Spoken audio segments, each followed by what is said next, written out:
Assalamualaikum warahmatullahi wabarakatuh. Kembali kita masuk ke pembelajaran bahasa Indonesia. Kali ini bersama Bu Nita dan Pak Budi Yuwono. Oke, kali ini sebelum memulai pembelajaran bahasa Indonesia, kita mulai dengan bacaan Bismillah. Oke, kita lanjutkan.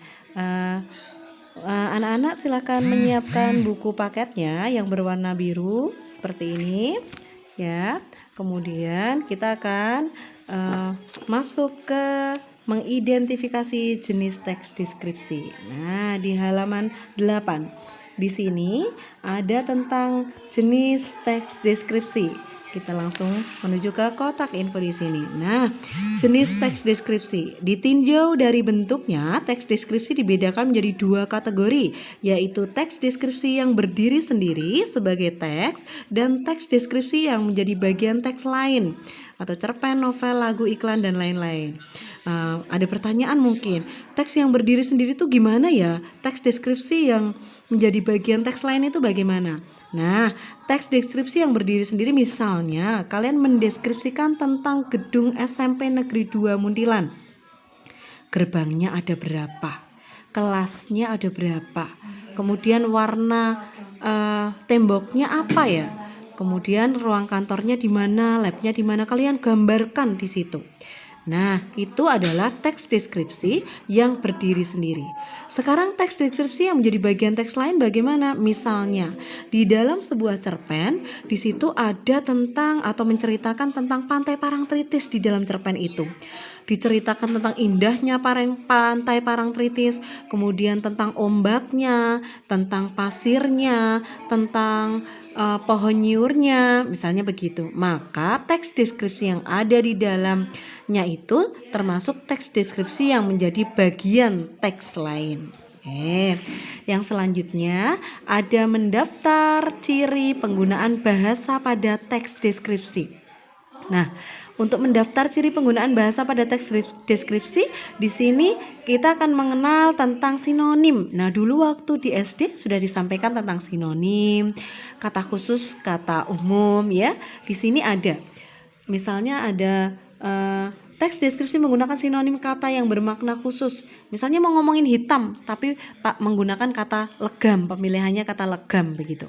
Kemudian biru-birunya kayak mana? Biru toska. Putih-putihnya bagaimana? Putih jernih. Terus indahnya bagaimana? Oh, molek permai. Nah, di sini ada perintah untuk mencari kata khusus. Misalnya contohnya kata umumnya baik.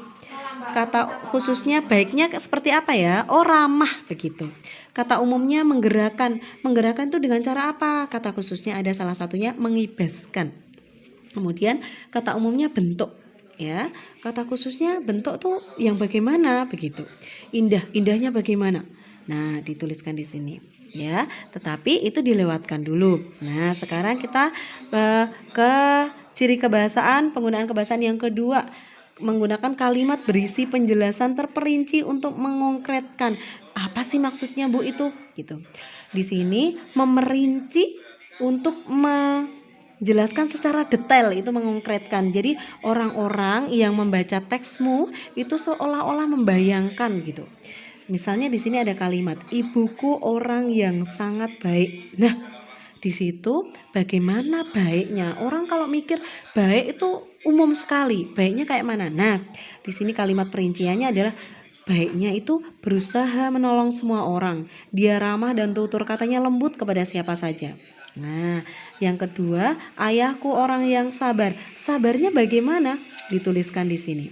Nah, kemudian kelinciku manja. Manjanya kelincinya satu dengan yang lain tuh beda nggak? Nah, boleh dituliskan di sini. Kemudian suasana sore di Parangtritis sangat mengagumkan. Apa sih mengagumkannya tuh karena apa sih? Misal cahaya mataharinya bagaimana? Silahkan dituliskan di sini. Oke.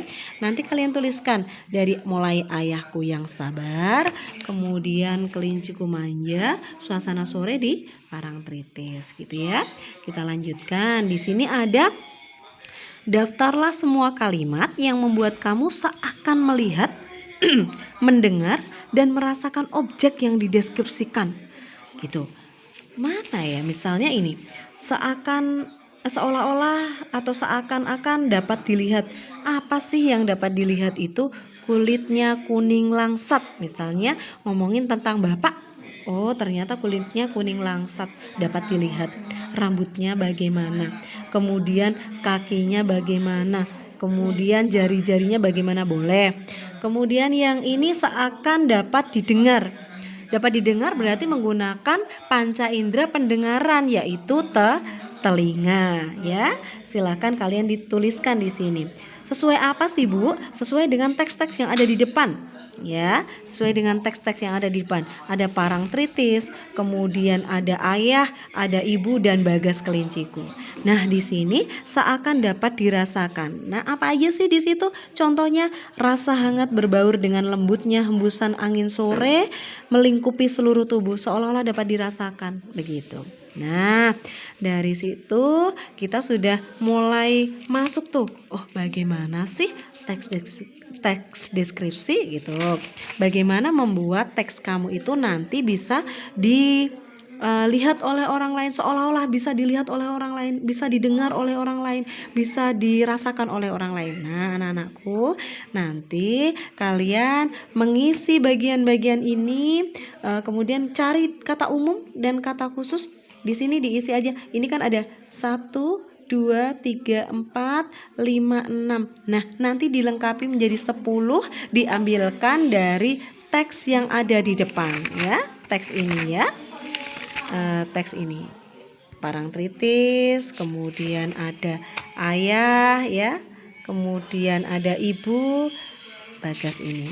Nah, kemudian dilanjutkan, ini ada 1 kolom yang kosong, kemudian 2, 3, ada 3 kolom ya. Nanti diambilkan dari teks yang ada di depan. Kemudian dilanjutkan dari ini. 3, 4, 5, 6, 7, 8, 9, 10, 11, 12. Silahkan kalian isi, kemudian hasilnya kalian fotokan, kirim di assignment yang Bunita sampaikan atau Bunita kirim di tim. Begitu. Sampai di sini dulu pembelajaran kali ini. Semoga besok kita dapat bertemu lagi di pembelajaran berikutnya. Semoga semangat, jaga kesehatan, terus belajar walaupun tidak bertatap muka tapi harus tetap semangat. Begitu. Bunita cukupkan sekian. Wassalamualaikum warahmatullahi wabarakatuh.